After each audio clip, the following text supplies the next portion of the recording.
الحمدللہ رب العالمین والصلاة والسلام علی محمد الامین وعلی آلہ وصحبہ اجمعین فاعوذ باللہ من الشیطان الرجیم بسم اللہ الرحمن الرحیم۔ سامعین محترم، گزشتہ نشست میں ہم نے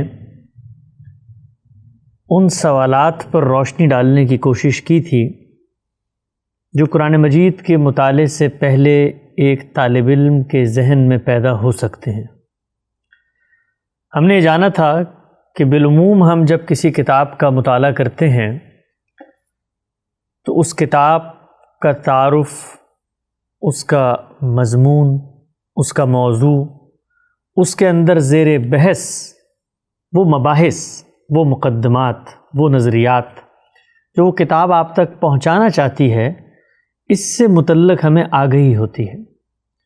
ہم زندگی میں جس بھی کتاب کا مطالعہ کرتے ہیں سب سے پہلے اس کا سبجیکٹ طے کرتے ہیں، اس لیے کہ جب تک ہمیں اس کا سبجیکٹ یا موضوع نہیں معلوم ہوگا اس وقت تک ہم اس کتاب سے استفادے کی پوزیشن میں نہیں کھڑے ہو سکتے۔ یہ پہلی چیز تھی۔ دوسری چیز ابتدائی طور پہ ہم نے جانی تھی کہ کوئی بھی کتاب اپنی بات پہنچانے کا ایک سٹائل رکھتی ہے، اس کا ایک ڈکشن ہے، اس کا ایک یونرا ہے، اس کا ایک اسلوب بیان ہے۔ جس وقت تک ہم اس اسلوب بیان سے واقف نہیں ہوں گے، اس کے اسالیب سے واقف نہیں ہوں گے، اس کے بات کرنے کے طریقہ کار سے واقف نہیں ہوں گے، اس وقت تک ہم اس کے مضمون یا موضوع سے بھی آگاہی حاصل نہیں کر سکتے۔ گزشتہ نشست میں ہم نے ان سوالات کی طرف بھی نشاندہی کی تھی جو ان مسائل سے غافل ہو کر قرآن مجید کو پڑھنے کے نتیجے میں سامنے آتے ہیں۔ یعنی اگر آپ یہ نہیں جانتے کہ قرآن کا موضوع کیا ہے، قرآن کا مضمون کیا ہے، قرآن میں زیر بحث مباحث، مقدمات و نظریات کیا ہیں، اس میں بات کیسے ہوتی ہے، تو وہ کیا مسائل ہیں جو ایک پڑھے لکھے انسان کو قرآن مجید سے زندہ تعلق قائم کرنے نہیں دیتی۔ ہم نے یہ عرض کیا تھا کہ ان مسائل کو سامنے رکھ کر اگلی نشست میں ہم البیان کے مقدمے کا مطالعہ کریں گے کہ جس میں قرآن مجید کے تعارف کے حوالے سے مصنف نے قرآن کے طلباء کو کچھ رہنمائی دی ہے۔ یہ مقدمہ قرآن مجید کس نوعیت کی کتاب ہے، اس کے اندر کیا مباحث و مضامین زیر بحث ہیں، اس حوالے سے طلباء کو رہنمائی فراہم کرتا ہے۔ یہ بات پیش نظر رہے کہ جس وقت ہم مقدمے کو پڑھ رہے ہوتے ہیں تو اس میں ایک ایک چیز کی تنقیح یا ڈیٹیل زیر بحث نہیں ہوتی، بلکہ مقصود یہ ہوتا ہے کہ آپ ایک اجمالی سا نقطہ نظر قاری کے اندر پیدا کر دیں کہ جس کو لے کر پھر وہ کتاب کی طرف جائے گا تو پھر کتاب کو پڑھتے پڑھتے اس پر واضح ہو جائے گا کہ کتاب کے اندر جو مضمون میں نے ابتدا میں سنا تھا وہ کن مراحل میں زیر بحث ہے۔ یہاں یہ بات بھی پیش نظر رہے کہ اللہ کی کتاب کیا کہتی ہے، اس کے کیا مضامین، کیا مباحث، کیا موضوعات ہیں، یہ تو اسی نے بتانا ہے، اسی کا مقام ہے کہ وہی بتائے کہ وہ کیا کہنا چاہتی ہے، اس کے الفاظ یہ بات بتائیں گے، اس کی صورتیں یہ بات بتائیں گے۔ لیکن دین کا ایک عالم جب اس کتاب کو زندگی بھر پڑھتا ہے، سمجھتا ہے، اس کو اپنے غور و فکر کا مرکز و محور بناتا ہے، تو وہ عالم ہم طلباء کی یہ مدد کرتا ہے کہ ہم لوگ جو قرآن کو ابتدا سے پڑھنا چاہتے ہیں ان کو پڑھنے سے پہلے یہ بتا دے کہ یہ کتاب اپنے اندر کیا مباحث اور کیا مضامین رکھتی ہے۔ تو یہ مقدمہ در حقیقت کسی صاحب علم کے قرآن مجید کی طرف مستقل مراجعت کے نتیجے میں یا مستقل پڑھنے کے نتیجے میں جو تصورات پیدا ہوتے ہیں انہی کو ریپرزینٹ کرتا ہے۔ آغاز کرتے ہیں۔ استاد لکھتے ہیں کہ اپنے مضمون کے لحاظ سے قرآن ایک رسول کی سرگزشت انذار ہے۔ یہ جملہ بہت اہم ہے۔ قرآن مجید کو پڑھنے سے پہلے ہر طالب علم کو، ہر مسلمان کو اس جملے کو سمجھنے کے لیے کچھ محنت صرف کرنی چاہیے۔ لکھا ہے کہ قرآن ایک رسول کی سرگزشت انذار ہے۔ اس کا کیا مطلب ہوتا ہے؟ اس کا مطلب یہ ہے کہ قرآن مجید رسول اللہ صلی اللہ علیہ وسلم پر نازل ہوا، رسول اللہ صلی اللہ علیہ وسلم نے قرآن مجید اجماع اور تواتر لفظی کے ذریعے، تواتر قولی کے ذریعے ہم تک پہنچایا۔ یہ قرآن ہمارے سینوں میں بھی محفوظ ہے اور ہمارے معاشرے میں بھی محفوظ ہے، لوگ اس کو پڑھتے بھی ہیں، یاد بھی کرتے ہیں اور اس کو لکھتے بھی ہیں، آگے پھیلاتے بھی ہیں۔ یہ قرآن جو ہمارے ہاتھوں میں ہے، اس کے اندر اصلاً کیا مضمون ہے جو زیر بحث ہے؟ گویا اس قرآن کا بنیادی پلاٹ کیا ہے، وہ کیا بنیادی میسج ہے، وہ کیا بنیادی تھیم ہے جس کے ارد گرد اس کی باتیں روٹیٹ کرتی ہیں۔ تو استاد نے لکھا کہ اپنے مضمون کے لحاظ سے قرآن ایک رسول کی سرگزشت انذار ہے۔ سرگزشت انذار کا کیا مطلب ہے؟ سرگزشت داستان، کرونیکل، وہ ہسٹوریکل ایونٹس کی ردات، وہ تاریخی مراحل، رسول کی زندگی کے وہ واقعات، وہ داستانیں، وہ تاریخی مراحل جو انذار کے لیے پیش آئے۔ انذار کا مطلب یاد دہانی، کسی آنے والی چیز کی اطلاع دینا، تنبیہ کرنا، لوگوں کو جھنجھوڑنا، لوگوں کو بیدار کرنا۔ تو رسول اس دنیا میں جب آئے اور انہوں نے لوگوں کو بیدار کرنے کے لیے جو کچھ کیا اس روئے زمین پہ، اس کی داستان ہے، اس کی ایک رداد ہے، اس کا ایک منظرنامہ ہے جو اصلاً اس کتاب میں زیر بحث ہے۔ گویا رسول نے اس دنیا میں آ کر جب لوگوں کو یہ توجہ دلائی کہ موت کا دن مقرر ہے، یہ توجہ دلائی کہ جزا و سزا ہو کر رہے گی، یہ توجہ دلائی کہ میں اللہ کا رسول ہوں، مجھ پر ایمان لاؤ، کچھ لوگ ایمان لائے، کچھ لوگ ایمان نہیں لائے۔ پھر جو ایمان لائے ان کو تنبیہ کی، ان کے اندر خدا خوفی پیدا کی، جو ایمان نہیں لائے ان کو بتایا، ان کو ڈرایا۔ تو یہ سارے جو مراحل ہیں، اس سب کی رداد اللہ کی کتاب کے اندر ثبت کر دی گئی۔ یہ وہ بیسک مضمون ہے جو قرآن مجید کے اندر زیر بحث ہے۔ استاد لکھتے ہیں اپنے مضمون کے لحاظ سے قرآن ایک رسول کی سرگزشت انذار ہے۔ نبی صلی اللہ علیہ وسلم سے متعلق معلوم ہے کہ آپ نبوت کے ساتھ ساتھ رسالت کے منصب پر بھی فائز تھے۔ اللہ تعالیٰ جن لوگوں کو خلق کی ہدایت کے لیے مبعوث فرماتے ہیں اور اپنی طرف سے وحی و الہام کے ذریعے ان کی رہنمائی کرتے ہیں، انہیں نبی کہا جاتا ہے۔ لیکن ہر نبی کے لیے یہ ضروری نہیں ہے کہ وہ رسول بھی ہو۔ رسالت ایک خاص منصب ہے جو نبیوں میں سے چند ہی کو حاصل ہوا ہے۔ قرآن میں اس کی تفصیلات کے مطابق رسول اپنے مخاطبین کے لیے خدا کی عدالت بن کر آتا ہے اور ان کا فیصلہ کر کے دنیا سے رخصت ہوتا ہے۔ قرآن بتاتا ہے کہ رسولوں کی دعوت میں یہ فیصلہ انذار عام، اتمام حجت اور ہجرت و برات کے مراحل سے گزر کر صادر ہوتا، اور اس طرح صادر ہوتا ہے کہ آسمان کی عدالت زمین پر قائم ہوتی، خدا کی دینونت کا ظہور ہوتا اور رسول کے مخاطبین کے لیے ایک قیامت صغریٰ برپا ہو جاتی ہے۔ اس دعوت کی جو تاریخ قرآن میں بیان ہوئی ہے، اس سے معلوم ہوتا ہے کہ اس موقع پر بالعموم دو ہی صورتیں پیش آتی ہیں۔ ایک یہ کہ پیغمبر کے ساتھی بھی تعداد میں کم ہوتے ہیں اور اسے کوئی دارالہجرت بھی میسر نہیں ہوتا۔ دوسرا یہ کہ وہ معتدی تعداد میں اپنے ساتھیوں کو لے کر نکلتا ہے اور اس کے نکلنے سے پہلے ہی اللہ کسی سرزمین میں اس کے لیے آزادی و تمکن کے ساتھ رہنے بسنے کا سامان کر دیتے ہیں۔ ان دونوں ہی صورتوں میں رسولوں سے متعلق خدا کی وہ سنت لازماً روبہ عمل ہو جاتی ہے جو قرآن میں اس طرح بیان ہوئی ہے۔ ہر قوم کے لیے ایک رسول ہے، پھر جب ان کا رسول آ جاتا ہے تو ان کے درمیان انصاف کے ساتھ فیصلہ کر دیا جاتا ہے اور ان پر کوئی ظلم نہیں کیا جاتا۔ پہلی بات جو ہم نے سمجھی تھی وہ یہ تھی کہ یہ قرآن اپنے مضمون کے لحاظ سے رسول اللہ صلی اللہ علیہ وسلم نے دنیا میں ہدایت کے لیے جو امور اور جو کام انجام دیے ان کی داستان ہے، ان کی ایک ہسٹوریکل ریکارڈ ہے۔ وہ تمام مراحل مرتب کر کے اس کتاب میں ثبت کر دیے گئے ہیں جو رسول اللہ صلی اللہ علیہ وسلم نے اپنی قوم کے ساتھ کیے۔ دوسری بات جو استاد نے یہاں بیان کی وہ یہ ہے کہ یہ بات پیش نظر رہے کہ جس وقت ہم کہتے ہیں کہ یہ رسول کی سرگزشت انذار ہے تو نبی اور رسول میں ایک فرق ہوتا ہے۔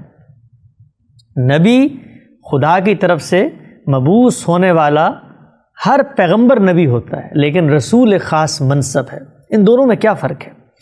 ان دونوں میں 3 چیزیں ہیں جو مشترک ہیں اور ایک چیز ہے جو رسولوں کا امتیاز ہے۔ نبی کو بھی اللہ منتخب کرتا ہے، رسول کو بھی اللہ منتخب کرتا ہے۔ نبی بھی انذار و بشارت کرتے ہیں، رسول بھی انذار و بشارت کرتے ہیں۔ نبی بھی وحی کے ذریعے گفتگو کرتے ہیں، رسول بھی وحی کے ذریعے گفتگو کرتے ہیں، لیکن چوتھی چیز صرف رسولوں کے ساتھ خاص ہے اور وہ یہ کہ نبی اس دنیا میں مبعوث ہونے کے بعد خدا کی ہدایت اور انذار و بشارت کا کام کر کے دنیا سے رخصت ہو جاتے ہیں، لیکن اللہ کے رسول محض منادی کی صدا نہیں ہوتے، محض باعث کا ایک پند و نصیحت نہیں ہوتے جو وہ کر کے رخصت ہو جائے، بلکہ رسولوں کے بارے میں خدا کی خاص سنت ہے کہ رسول جب دنیا میں آتے ہیں تو ان کے ساتھ خدا کی عدالت سے کیا مراد کہ وہ یوں نہیں ہوتا کہ اپنی بات کہہ کے رخصت ہو جائیں گے،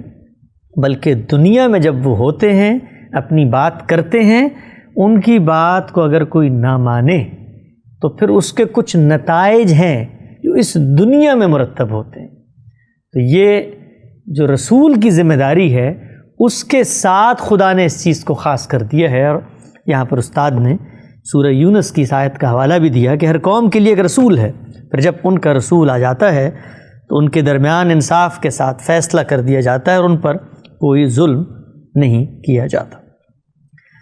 آگے لکھتے ہیں پہلی صورت میں رسول کے قوم کو چھوڑ دینے کے بعد یہ فیصلہ اس طرح صادر ہوتا ہے کہ آسمان کی فوجیں نازل ہوتی، صاف و حاسب کا طوفان اٹھتا اور ابر و باد کے لشکر قوم پر اس طرح حملہ آور ہو جاتے ہیں کہ رسول کے مخالفین میں کوئی بھی زمین پر باقی نہیں رہتا۔ صاف و حاسب یعنی وہ آندھیاں، وہ تیز ہوائیں جو اپنے ساتھ روڑے، پتھر، مٹی سب لے کے اڑ رہی ہوتی ہیں۔ اسی طریقے سے ابر و باد کے لشکر یعنی وہ بدلیاں، وہ گھٹائیں، وہ آسمانی عذاب کہ جس کے لشکر پھر رسول کی قوم پر اللہ کی طرف سے بطور عذاب بھیجے جاتے ہیں۔ قرآن سے معلوم ہوتا ہے کہ قوم نوح، قوم لوط، قوم صالح، قوم شعیب اور اس طرح کی بعض دوسری قوموں کے ساتھ یہی معاملہ پیش آیا ہے۔ اس سے مستثنا صرف بنی اسرائیل رہے جن کے اصلاً توحید ہی سے وابستہ ہونے کی وجہ سے سیدنا مسیح علیہ السلام کے ان کو چھوڑنے کے بعد ان کی ہلاکت کے بجائے ہمیشہ کے لیے مغلوبیت کا عذاب ان پر مسلط کر دیا گیا۔ استاد نے یہ بات یہاں بتائی کہ جب رسول دنیا میں آتے ہیں تو آنے کے بعد وہ اپنی دعوت پیش کرتے ہیں۔ اس دعوت کے کچھ مراحل ہیں جو آگے زیر بحث آئیں گے، لیکن اس کا ایک نتیجہ مرتب ہوتا ہے۔ یہاں پر ابتدائی طور پر اس نتیجے کی طرف نشاندہی کی جا رہی ہے۔ یہ بات پیش نظر رہے کہ ہم یہ بات پڑھ رہے ہیں کہ قرآن کا مرکزی مضمون کیا ہے، قرآن کے اندر وہ کون سی بات ہے جو اصلاً زیر بحث ہے۔ تو بات شروع یہاں سے ہوئی کہ قرآن ایک رسول کی سرگزشت انذار ہے، پھر بتایا گیا کہ رسول اور نبی میں ایک فرق ہوتا ہے، پھر اس فرق کو نمایاں کرنے کے لیے استاد نے آگے یہ لکھا کہ یہ قرآن مجید کا ایک قانون ہے اور اللہ کی ایک سنت ہے جو رسولوں کے باب میں جاری ہوتی ہے، اور پھر اس سنت کے اطلاقات یعنی اس کی اپلائیڈ صورت کیا ہوتی ہے اس کی 1-2 مثالیں یہاں پر بیان کر دیں کہ جب رسول آتا ہے اس کی قوم نہیں مانتی تو پھر قوم پر عذاب آتا ہے۔ کبھی وہ عذاب آسمان سے نازل ہوتا ہے، صاف و حاسب کا طوفان اٹھتا ہے، ابر و باد کے لشکر قوم پر نازل ہوتے ہیں۔ اسی طریقے سے یہ بھی بتا دیا کہ جب یہ ہوا تو اس سے مستثنا بھی کچھ اقوام رہی، اگرچہ ان میں رسول آئے تھے لیکن وہ اس سے مستثنا رہی۔ اس کی کیا وجہ ہے وہ ہم آگے پڑھیں گے۔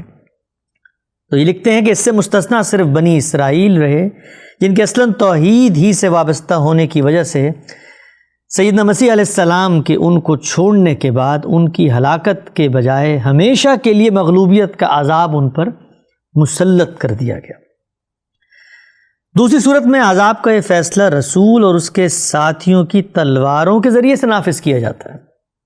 اس صورت میں قوم کو مزید کچھ مہلت مل جاتی ہے۔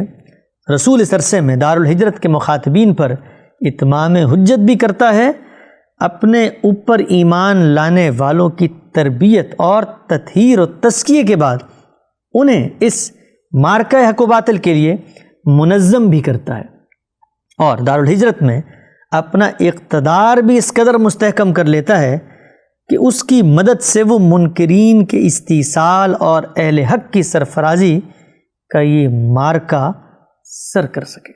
گویا یہاں پر یہ بتایا کہ ایک عذاب تو وہ ہے جو آسمانوں سے نازل ہوتا ہے، اور اس سے استثنا اللہ کی ایک منتخب قوم بنی اسرائیل کو مل گیا۔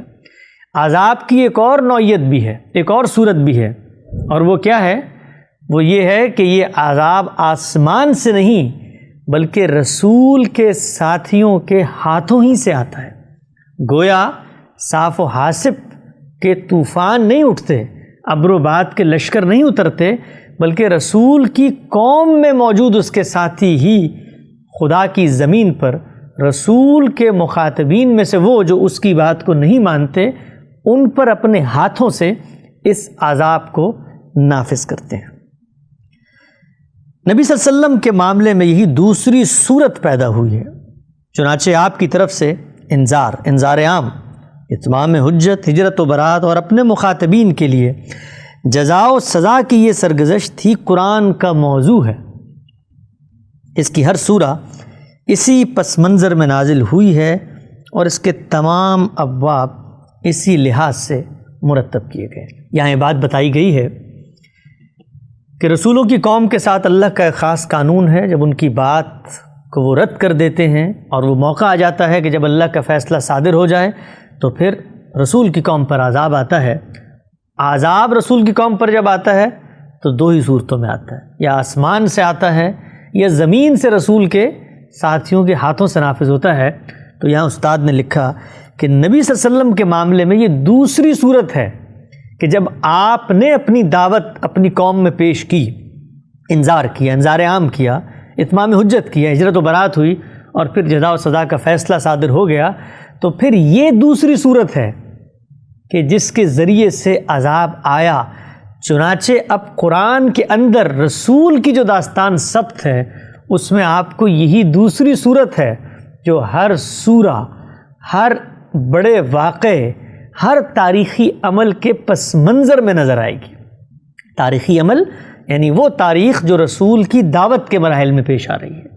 تو یہاں پر یہ بات واضح ہو گئی کہ قرآن کو جب ہم نے ابتدا میں کہا تھا کہ اپنے مضمون کے لحاظ سے رسول کی دعوت کے مراحل کی ایک داستان ہے، کرونیکل ہے، اس کی ہسٹوریکل ترتیب کے ساتھ بیان کر دیے گئے ہیں وہ واقعات، تو اب یہ بات ذہن نشین رہے قرآن مجید کو کھول کر پڑھنے سے پہلے کہ اب اس کے اندر جو مضامین زیر بحث آ رہے ہیں، جو معاملہ زیر بحث آ رہا ہے، اس کا مرکزی مضمون یہی ہے کہ رسول آ گئے ہیں، ان کے ساتھ خدا کی خاص سنت ہے، اور پھر اس سنت کا اب ظہور ہوگا اور رسول کے ساتھیوں کے ہاتھوں سے ہوگا۔ اس ترتیب کی نوعیت بالاجمال یہ ہے کہ قرآن کی تمام صورتیں آپس میں توام بنا کر اور 7 ابواب کی صورت میں جمع کی گئی ہیں، توام جڑواں، یعنی یہ جو مضمون قرآن مجید میں زیر بحث ہے، اس ترتیب کی نوعیت بالاجمال یہ ہے کہ قرآن کی تمام صورتیں آپس میں توام بنا کر 7 ابواب کی صورت میں جمع کر دی گئی ہیں، یعنی ہر سورہ مضمون کے لحاظ سے اپنا ایک جوڑا اور مسئلہ رکھتی ہے، اور دونوں میں اسی طرح کی مناسبت ہے جس طرح کی مناسبت زوجین میں ہوتی ہے۔ اس سے مستثنیٰ چند صورتیں ہیں جن میں فاتحہ پورے قرآن کے لیے بمنزلہ دباچہ اور باقی تتمہ و تکملہ یا خاتمہ باب کے طور پر آئی ہیں۔ پھر 7 مجموعوں کی صورت میں جنہیں ہم نے ابواب سے تعبیر کیا ہے، یہ صورتیں قرآن میں مرتب کر دی گئی ہیں۔ قرآن سے متعلق یہ حقیقت سورہ ہجر میں اس طرح بیان ہوئی ہے۔ قرآن کے ان 7 ابواب میں سے ہر باب ایک یا ایک سے زیادہ مکی صورتوں سے شروع ہوتا ہے اور ایک یا ایک سے زیادہ مدنی صورتوں پر ختم ہو جاتا ہے۔ سورہ ہجر میں جو بات بیان ہوئی وہ کیا ہے کہ ہم نے اے پیغمبر تم کو 7 مثانی یعنی قرآن عظیم عطا کیا ہے۔ یہاں استاد یہ بات بیان کرنا چاہ رہے ہیں کہ جو چیز ہم نے جانی کہ قرآن مجید کے اندر زیر بحث مضمون کیا ہے، تو یہ جو مضمون ہے یہ کس ترتیب سے بیان ہوا ہے، کس ترتیب سے اس نے اپنے میسج کو کمیونیکیٹ کیا ہے، کس ترتیب سے اس میں بات آگے بڑھی ہے، تو وہ یہ بتاتے ہیں کہ یہ صورتوں کی صورت میں مرتب ہے۔ یعنی جس وقت ہم دنیا میں کوئی بات کرنا چاہتے ہیں، کوئی میسج پہنچانا چاہتے ہیں، آپ نے بالعموم دیکھا ہوگا کہ کوئی شخص اپنا کوئی نقطہ نظر لوگوں تک پہنچانا چاہتا ہے تو وہ ایک مضمون لکھتا ہے۔ اس مضمون میں ایک ابتدائیہ ہوتا ہے جس میں پرابلم اسٹیٹمنٹ واضح کی جاتی ہے، وہ مسئلہ زیر بحث آتا ہے جس کی وجہ سے وہ یہ مضمون لکھ رہا ہے۔ اس کے بعد ایک مین باڈی ہوتی ہے، مرکزی خیال ہوتا ہے، اس کے بعد کنکلوژن ہوتا ہے۔ یہ تحریر کے اندر ہوتا ہے۔ اسی طریقے سے آپ دیکھیں تو محاضرات میں، لیکچرز میں، اسی طریقے سے آپ دیکھیں تو جدید پریزنٹیشن کے جو باقی ٹولز ہیں اس میں کوئی نہ کوئی سیکوینس ہوگا، کوئی پیٹرن ہوگا جس میں آپ بات کمیونیکیٹ کرنا چاہتے ہیں۔ تو یہاں پر استاد نے قرآن مجید کے مقدمے میں یہ بات ایک عام طالب علم کو جو قرآن سے استفادہ کرنا چاہتا ہے یہ بتائی ہے کہ یہ جو مرکزی مضمون ہے کہ یہ رسول کی دعوت کے مراحل کی داستان ہے، اس کو قرآن میں بیان کیسے کیا گیا ہے۔ تو یہاں انہوں نے بتایا کہ قرآن کی تمام صورتیں آپس میں توام بنا کر یعنی پیر کی صورت میں آئی ہیں، اور پھر یہ بتایا ہے کہ وہ جو صورتیں ہیں پیر 114 صورتیں ہیں، ان کو 7 بڑے گروپس میں تقسیم کر دیا گیا ہے۔ یعنی 7 گروپس ہیں، ان کے اندر جوڑا جوڑا صورتیں ہیں جو اس میسج کو کمیونیکیٹ کر رہی ہیں۔ ان گروپس میں کیا چیز زیر بحث ہے، ہر گروپ اپنے میسج کے لحاظ سے کیوں منفرد ہے، اور اس کی یہ انفرادیت کیسے اس کو دوسرے گروپ سے نمایاں کرتی ہے، اس کی کچھ ابتدائی تفصیل آگے ہم مقدمے میں پڑھیں گے۔ استاد لکھتے ہیں پہلا باب فاتحہ سے شروع ہوتا ہے اور مائدہ پر ختم ہوتا ہے، سورہ فاتحہ اور سورہ مائدہ۔ اس میں فاتحہ مکی اور باقی 4 مدنی ہیں۔ دوسرا باب سورہ نام اور آراف 2 مکی صورتوں سے شروع ہوتا اور 2 مدنی صورتوں انفال اور توبہ پر ختم ہوتا۔ تیسرے باب میں یونس سے مومنون تک پہلے 14 صورتیں مکی اور آخر میں ایک سورہ نور ہے جو مدنی ہے۔ چوتھا باب فرقان سے شروع ہوتا ہے، احزاب پر ختم ہوتا ہے۔ اس میں پہلی 8 صورتیں مکی اور آخر میں ایک یعنی احزاب مدنی صورت۔ پانچواں باب سبا سے شروع ہوتا ہے، حجرات پر ختم ہوتا ہے۔ اس میں 13 صورتیں مکی اور آخر میں 3 مدنی ہیں۔ چھٹا باب سورہ قاف سے شروع ہو کر تحریم پر ختم ہوتا ہے۔ اس میں 7 مکی اور اس کے بعد 10 مدنی صورتیں ہیں۔ ساتواں باب سورہ ملک سے شروع ہو کر ناس پر ختم ہوتا ہے، ملک سے ناس تک۔ اس میں آخری 2 یعنی معوذتین سورہ ناس اور سورہ فلق مدنی اور باقی سب مکی۔ یہاں آپ دیکھیے کہ استاد نے قرآن مجید کے مقدمے میں ایک طالب علم کو یہ بتایا کہ جب آپ قرآن کو پڑھیں گے تو یہ پیش نظر رہے کہ قرآن مجید کے اندر جو میسج کمیونیکیٹ کیا گیا ہے اس کو اس طریقے سے گروپس میں بانٹ دیا گیا ہے. یہ گروپس صورتوں کے مجموعے پر مشتمل ہیں، اور پھر یہ بتایا ہے کہ وہ گروپس ہیں کون سے. ان کی ایک ابتدائی تفصیل یہاں پر بیان کر دی گئی ہے. ان گروپس کے اندر کیا چیز زیر بحث ہے، اس کا بھی ایک ابتدائی اجمالی خاکہ قرآن مجید کے ایک طالب علم کے سامنے قرآن پڑھنے سے پہلے ہی ہونا چاہیے. اور یہ یاد رہے کہ اس کی تفصیل جیسے ہی اس گروپ کا آغاز کیا جائے گا تو وہاں پر بھی البیان میں یہ اہتمام کیا گیا ہے کہ تفصیل سے بتایا جائے کہ اس گروپ کے اندر کیا موضوع، کیا مضمون، کیا مرکزی خیال ہے جو زیر بحث ہے. اور پھر اس کے اندر جو صورتیں آتی ہیں، یاد رہے کہ ہم نے یہاں پڑھا کہ وہ صورتیں جوڑا جوڑا بن کے آتی ہیں، زوجین کی حیثیت ہے، ان کی پیئرز کی صورت میں ہے، تو ان کے اندر وہ کیا مضمون ہے جو زیر بحث ہے. لکھتے ہیں کہ پہلے باب کا موضوع یہود و نصارہ پر اتمام حجت، ان کی جگہ ایک نئی امت کی تاسیس، یعنی ایک نئی امت کو اسٹیبلش کرنا، ایک نئی امت کا تقرر کرنا، اس کا تزکیہ یعنی اس کی پیوریفیکیشن، اس کا تزکیہ و تطہیر، اور اس کے ساتھ خدا کا آخری عہد و پیمان ہے. دوسرے باب میں مشرکین عرب پر اتمام حجت، مسلمانوں کے تزکیہ و تطہیر و خدا کی آخری دینونت کا بیان ہے. تیسرے، چوتھے، پانچویں اور چھٹے باب کا موضوع ایک ہی ہے، اور وہ انذار و بشارت اور تزکیہ و تطہیر ہے. ساتواں اور آخری باب کا موضوع قریش کے سرداروں کو انذار قیامت، ان پر اتمام حجت، اس کے نتیجے میں انہیں عذاب کی وعید، اور نبی صلی اللہ علیہ وسلم کے لیے سرزمین عرب میں غلبہ حق کی بشارت ہے. اسے ہم مختصر طریقے پر محض انذار و بشارت سے تعبیر کر سکتے ہیں. یہ ایک اجمالی خلاصہ کہ قرآن مجید کا پورا تھیم 7 گروپس میں مشتمل ہے، اور ہر گروپ کے اندر وہ کون سا نمایاں پہلو ہے جو زیر بحث ہے. یہاں پر کیا چیز ہے جو استاد طلبہ کو بتانا چاہتے ہیں، وہ یہ کہ جب آپ قرآن کو پڑھنے جا رہے ہیں تو آپ کو یہ معلوم ہونا چاہیے ہے کہ جس سورہ کا آپ مطالعہ کر رہے ہیں وہ کس گروپ میں آئی ہے، اس لیے کہ گروپ اپنا ایک مرکزی مضمون رکھتا ہے. اور یہ بات پیش نظر رہے کہ وہ گروپس ہوں یا سورہ ہوں، وہ تمام کے تمام در حقیقت اس بنیادی مرکزی مضمون کو بیان کر رہے ہیں جو رسول کی دعوت کے مراحل ہیں. استاد لکھتے ہیں ان میں سے پہلے باب کو الگ کر لیجئے تو قرآن میں ان کی ترتیب خاتمے سے ابتدا کی طرف ہے. یعنی یہ جو 7 ابواب ہیں ان میں سے پہلا باب جو فاتحہ سے مائدہ تک ہے، اس کو الگ کر کے جو بقیہ ابواب ہیں دوسرے سے لے کے 7ویں تک، ان میں جو مضمون کے اندر تھیمیٹیکل ترتیب ہے وہ در حقیقت خاتمے سے ابتدا کی طرف ہے. یعنی وہ جو دعوت کے مراحل تھے ان میں خاتمہ کہاں ہوتا ہے؟ جزا و سزا پر. اس سے پہلے ہجرت و برات، اس سے پہلے اتمام حجت، اس سے پہلے انذار عام. تو خاتمے کی طرف سے ابتدا کی طرف کا مضمون ہے جو پہلے باب کے بعد سے شروع ہو جاتا ہے.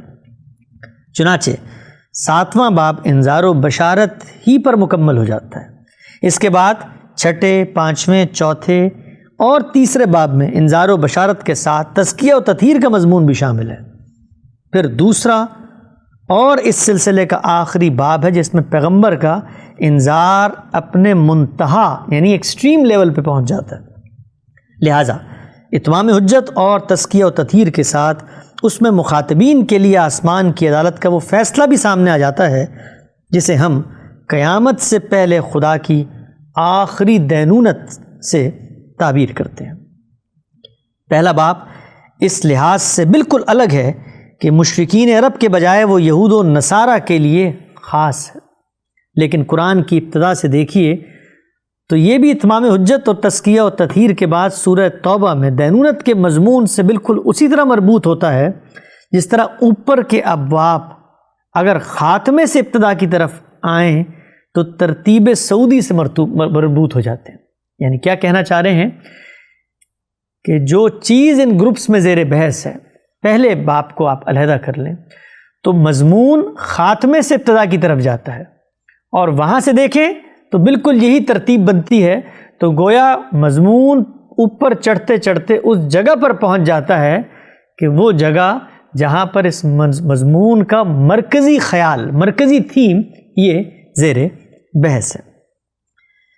لکھتے ہیں کہ لہٰذا دوسرا باب گویا ایک ضروع سنام ہے، جہاں دونوں طرف سے ایک ہی مضمون محض اس فرق کے ساتھ کہ مخاطبین تبدیل ہو گئے ہیں اپنے نقطہ کمال تک پہنچتا اور ختم ہو جاتا ہے۔ یعنی یہ جو دوسرا گروپ ہے اس میں مضمون پہلے گروپ میں یہاں سے یہاں پہنچا اور آخر سے یہاں پر یہاں پہنچا، تو اب یہ تعبیر عربی کی ایک استعمال کی یہاں پہ ضروع سنام، اس سے مراد وہ فضیلت کا باب ہے، یعنی وہ اہمیت کا حامل باب ہے، وہ اونچا باب ہے کہ جہاں پر یہ پورا کلام پہنچ کر ایک لحاظ سے کسی عمارت کا تاج بن جاتا ہے۔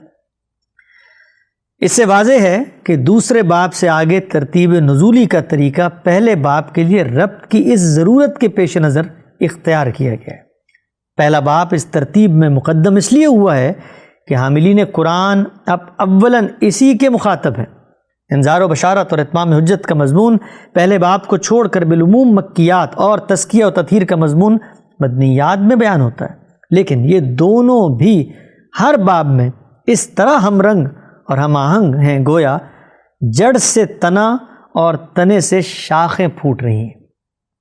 نبی صلی اللہ علیہ وسلم کی بعثت کے نتیجے میں خدا کی جو عدالت سرزمین عرب میں قائم ہوئی، اس کی رودات اس حسن ترتیب کے ساتھ اس کتاب میں ہمیشہ کے لیے محفوظ کر دی گئی ہے۔ اس لحاظ سے دیکھیے تو قرآن مذہب کا یہ بنیادی مقدمہ بالآخر بالکل آخری درجے میں ثابت کر دیتا ہے کہ خدا کی عدالت پورے عالم کے لیے بھی ایک دن اسی طرح قائم ہو کر رہے گی۔ یہ قرآن مجید کا مقدمہ ہے جو البیان میں استاذ نے ابتدا میں لکھا ہے۔ اس میں جو آخری بات ہے اس کو تھوڑا سمجھ لیتے ہیں۔ یہاں کہنے سے مقصود یہ ہے کہ قرآن کے اندر سورتوں میں مضمون کو تقسیم کیا گیا، سورتیں آپس میں اپنا ایک جوڑا رکھتی ہیں، یہ سورتوں کے مجموعے گروپس کے اندر شامل ہو جاتے ہیں۔ یہ گروپس ہیں جو 7 گروپس کی صورتوں میں ہیں۔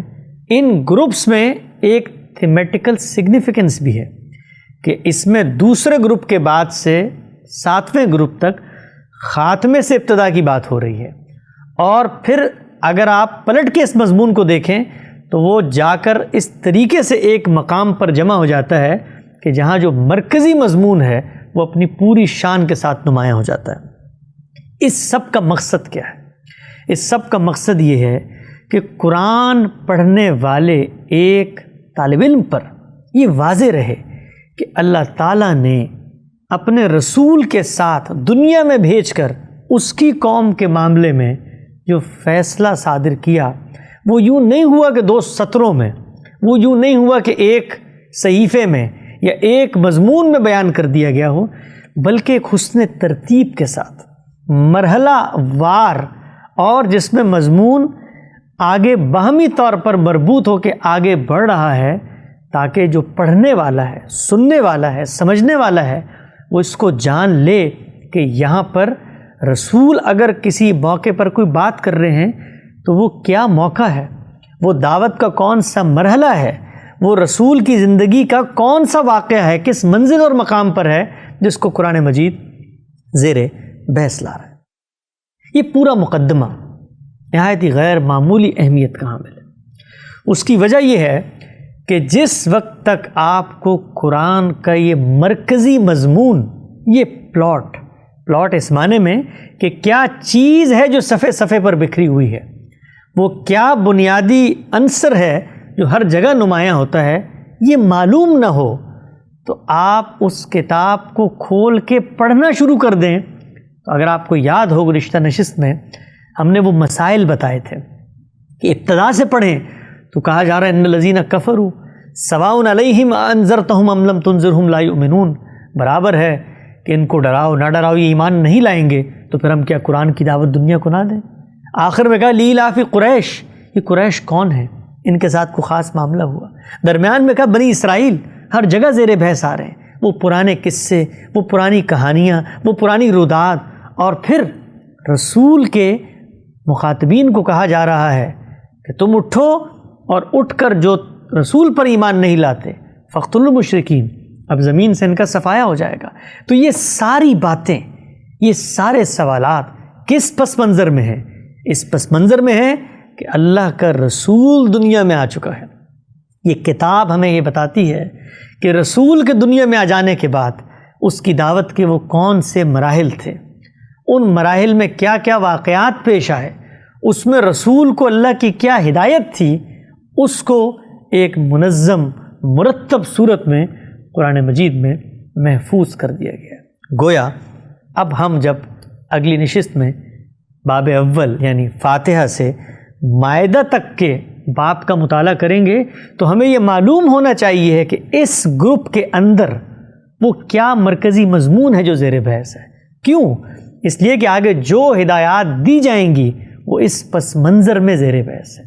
تو جب تک آپ اس سورہ کا، اس گروپ کا کانٹیکسٹ نہیں سمجھتے، اس کے اندر جو پس منظر کی بات ہے وہ نہیں سمجھتے، اس وقت تک آپ اس سے استفادہ نہیں کر سکتے۔ یہاں یہ بات بھی پیش نظر رہے کہ یہ پس منظر، یہ گروپ کی تفصیلات، یہ اس کے اندر زیر بحث مباحث و مضامین کسی خارجی ماخذ سے اخذ نہیں کیے جا رہے۔ ایسا نہیں ہے کہ کوئی اور تاریخی روایات ہیں جو ہمیں آ کر یہ بتائیں گی کہ یہ صورت کب کہاں کیسے نازل ہوئی، اس گروپ کے اندر کیا چیزیں زیر بحث ہیں، بلکہ خود ٹیکسٹ، خود قرآن کا متن، خود قرآن کا موضوع و مضمون جو صورتوں میں زیر بحث ہے وہ یہ بات 2 اور 2 4 کی طرح بتا دے گا کہ یہ کس پس منظر میں بات زیر بحث ہے۔ قرآن مجید کے مقدمے کو ہم نے اس نشست میں پڑھا۔ مقدمہ اس معنی میں کہ جب آپ قرآن کو ایک طالب علم کے طور پر پڑھنے کے لیے جاتے ہیں، اس کے بعد قرآن خود اپنا ایک ابتدائیہ بیان کرے گا جو سورہ فاتحہ کی صورت میں ہے، جس میں وہ دعا ہے جس دعا کا جواب پھر باقی قرآن میں دیا جاتا ہے۔ ہماری نشست کا وقت یہاں ختم ہوتا ہے۔ اقول قولی ھذا واستغفر اللہ لی ولکم ولسائر المسلمین۔